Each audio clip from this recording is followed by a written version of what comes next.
नमस्कार, जुड़िए गुरुकुल गांव यूट्यूब चैनल के साथ। इस यूट्यूब चैनल के माध्यम से हम एक ऐसी एजुकेशनल सीरीज तैयार कर रहे हैं जो सही मार्गदर्शन व रणनीति के साथ यूपीएससी व यूकेपीएससी जैसी प्रतियोगिता परीक्षाओं में सफल बनने में सहायक सिद्ध होगी। तो चलिए शुरू करते हैं।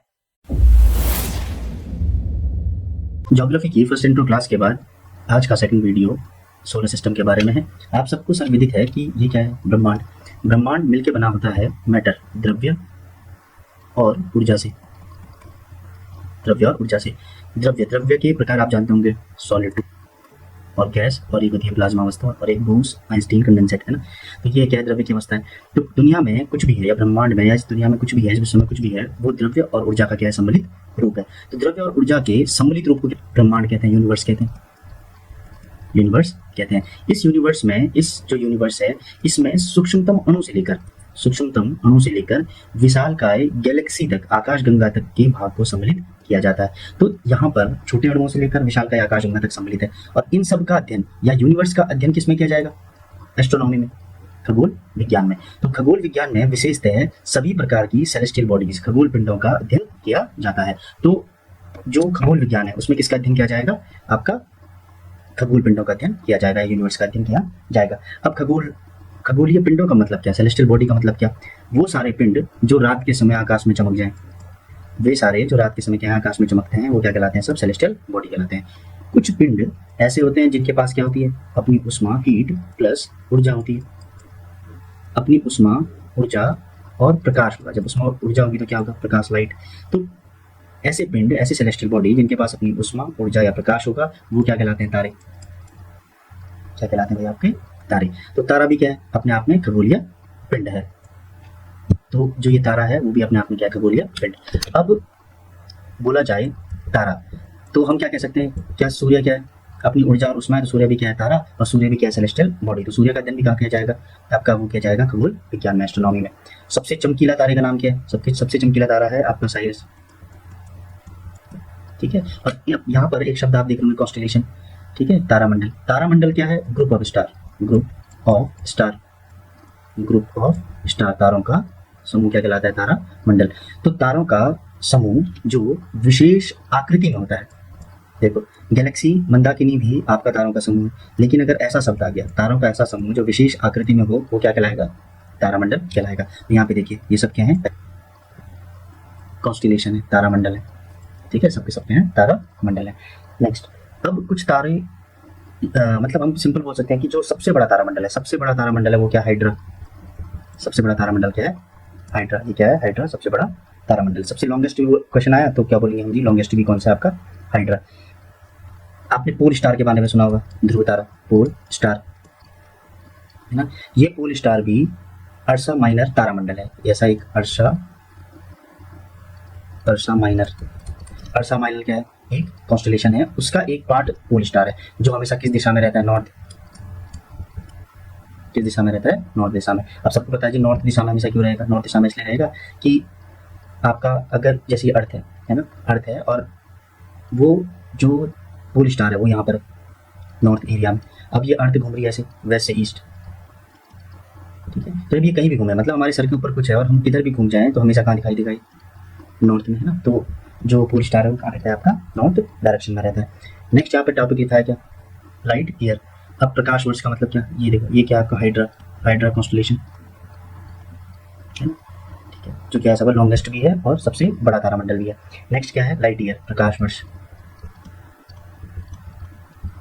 वर्ष, लाइट ईयर है क्या? लाइट ईयर क्या है? अब सन है, ये सन की जो रेज है, ठीक है, ये सन की किरण है, वो प्रकाश की चाल से, लाइट स्पीड कितनी है? 3 × 10⁸ मीटर पर सेकेंड, ठीक है। जो सन रेज है वो लाइट स्पीड से निर्वात में, वैक्यूम में,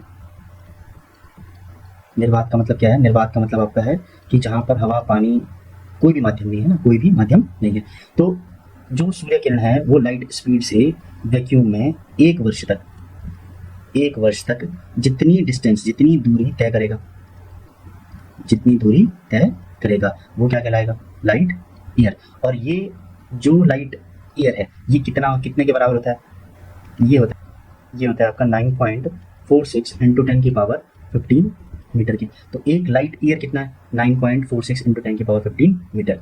लाइट स्पीड कितनी है 3 इंटू 10⁸ मीटर पर सेकेंड। ठीक है, लाइट ईयर क्या होता है, लाइट ईयर क्या है आपका दूरी का मात्रक, दूरी का मात्रक मतलब दो बिंदुओं के बीच दूरी मापने के लिए यूज होता है ना। और कितना है 9.46 10⁻15 मीटर के। नेक्स्ट एक होता है पार्सिक, पार्सिक तारों के बीच दूरी मापने के लिए उपयोग होता है और ये कितना है 3.26 लाइट ईयर के, प्रकाश वर्ष के, पार्सेक है SEC पार्सेक लाइट ईयर के। तो इसमें से क्वेश्चन ध्यान रखना, लाइट ईयर क्या है दूरी का मात्रक, लाइट स्पीड क्या है 3 इंटू 10⁸ मीटर पर सेकेंड है ना। लाइट ईयर क्या, लाइट ईयर कितने के बराबर होता है 9.46 इंटू 10⁻15 मीटर की। ठीक है, अब इसी स्पीड से अगर हम इसको थोड़ा सा और बढ़ाएं, इसी स्पीड से ना, जैसे ये सन है, ठीक है सन, और इधर है आपकी अर्थ, ठीक है, इसी स्पीड से जो सन और अर्थ के बीच औसत दूरी है 14.96 करोड़ किलोमीटर की जो औसत दूरी है, औसत इसलिए कह रहे कि इससे पहले वाले वीडियो में हमने देखा था कि जो अर्थ है वो सूर्य के चारों ओर दीर्घवृत्ताकार मार्ग में गति कर रही है, मतलब एक बार नजदीक और एक बार क्या करती है दूर गति करती है। तो सन से और अर्थ तक ये 14.96 करोड़ किलोमीटर की जो दूरी है वो 8.16 मिनट में पूरी कर लेता है सूर्य किरण। तो क्वेश्चन इसमें से क्या आता है कि सन को पृथ्वी तक, सन रेज को पृथ्वी तक पहुंचने में कितना समय लगता है 8.16 मिनट का। ठीक है, नेक्स्ट है आपका गैलेक्सी, आकाश गंगा। देखो आकाश गंगा है क्या, आकाश गंगा तारों का विशाल पुंज, ठीक है ग्रुप ऑफ स्टार, तारों का विशाल पुंज जो लाखों प्रकाश वर्ष की, लाखों लाइट ईयर, अब आपको पता चल गया लाइट ईयर कितने के बराबर है ना, मतलब 9.46 इंटू 10⁻15 मीटर, लाखों प्रकाश वर्ष की दूरी में फैला है। तो हम अंदाजा लगा सकते हैं कि प्रकाश वर्ष कितना बड़ा होगा, मतलब सिंपल हम बोल रहे हैं लाखों इंटू लाइट ईयर। ठीक है, तो कितना बड़ा आपकी गैलेक्सी होगी। ठीक, तो तारों का ऐसा समूह जो लाखों प्रकाश वर्ष की दूरी में फैला है वो क्या कहलाता है, आपका गैलेक्सी कहलाता है। अब कुछ गैलेक्सियों के यहाँ पर आप प्रकार देखें तो इनके क्या है, विभिन्न प्रकार के गैलेक्सी हैं। ठीक है, आपको यहाँ दिख रहा होगा, कोई स्पाइरल है, कोई कुछ है, कोई कुछ है। तो लगभग 80% आकाशगंगा का आकार कैसा है, स्पाइरल, सर्पिलाकार, स्पाइरल क्या है, सर्पिलाकार 80%। ठीक है, नेक्स्ट हमारी जो आकाशगंगा, हमारी का मतलब क्या है, हमारी कैसे हटा देता हूँ, ये क्या थे आपके आकाशगंगा के टाइप है ना। जो हमारी आकाशगंगा है वो मतलब जिसमें हमारी पृथ्वी है उस आकाशगंगा का नाम क्या है, मिल्की वे, दुग्ध गंगा। मिल्की वे क्या है, हमारी आकाशगंगा का नाम है ना। और देखो मिल्की वे का इसमें ये क्या है, हमारी आकाशगंगा। तो ये क्या है, मिल्की वे क्या है आपका, मिल्की वे, और यहाँ कहीं अर्थ होगा, इधर कहीं अर्थ होगा, और ये हमारा सोलर मंडल की तरह। तो हम बस इतना ही देख पाते हैं वो टेलीस्कोप की मदद से। तो हम अंदाजा लगा सकते हैं कि कितना बड़ा ब्रह्मांड कितना बड़ा होगा, जबकि ये एक गैलेक्सी है, ये क्या है, एक गैलेक्सी। इन आकाशगंगा के केंद्र को, ये जो आकाशगंगा का केंद्र है ना, ये कहलाता है बल्ज, क्या कहलाता है, बल्ज कहलाता है ना। इस आकाशगंगा के केंद्र को क्या कहते हैं, बल्ज कहते हैं। और यहाँ पर पाया जाता है quasar, quasi stellar radio source, quasi stellar radio source. Quasar का एक फोटो ही देखिए, ये क्या आपका क्वासर है, क्या आपका क्वासर, ये क्वासी स्टेलर रेडियो सोर्स है। ये क्वासर आकाशगंगा के मध्य में पाया जाता है और आकाशगंगा से है ये छोटा लेकिन बहुत अधिक एनर्जी जनरेट करता है। इसकी जो एनर्जी जनरेशन की कैपेबिलिटी है वो क्या है, बहुत ज़्यादा है। तो हमने क्या पढ़ा कि आकाशगंगा के केंद्र को क्या कहते हैं, बल्ज, और जो इसके अंदर क्वासर होता है वो आकाशगंगा से छोटा लेकिन एनर्जी ज़्यादा जनरेट करता है। अब एक करंट अफेयर्स है अप्रैल का, वो करंट अफेयर्स आपने पढ़ा होगा, the bulls I Galaxy, the bulls I Galaxy. इसका वैज्ञानिक नाम है आपका LEDA 1313424। ठीक है, आकाशगंगाओं में जो वलय पाए जाते हैं, जैसे ये आकाशगंगा है और इसमें जो रिंग पाई जा रही है, रिंग तो लगभग 2 या 3 रिंगें होती हैं बस, है ना। लेकिन इसमें जो रिंग पाई गई है वो 8 से 9 रिंगें देखी गई हैं।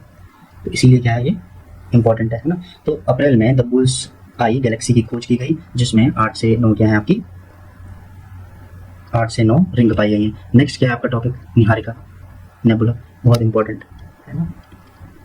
नेबुला, निहारिका है क्या।